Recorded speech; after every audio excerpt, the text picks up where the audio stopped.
Полицијата вршеше увид во изгорената викенд куќа на директорот на управата за извршување санкции Александар Пандов.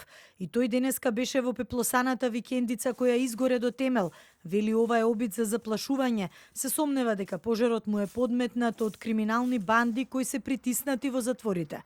Откако стана директор на управата за извршување санкции, Пандов вели имал и посериозни закани. Дојде од Сабајле истражители, дојде од форензика, дојде обвинителство, се собра примероци. Сомнежот, добро, они ќе си го кажат своето. Мојот сомнеж е дека одредени криминалци кои што ги имаат изгубено привилегиите кои што им ги имаше дадено претходната власт, имало и пострашни од ова закани. Ова е материјална, има и по што се заканували, по мојот живот.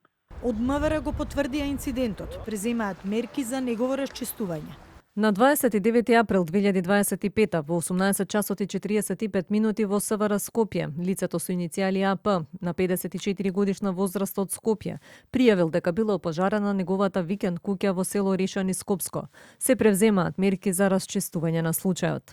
Од ВМРО ДПМН го осудија инцидентот. Велат палењето на куќата на првиот човек на управата за санкции е обид за заплашување и замолчување.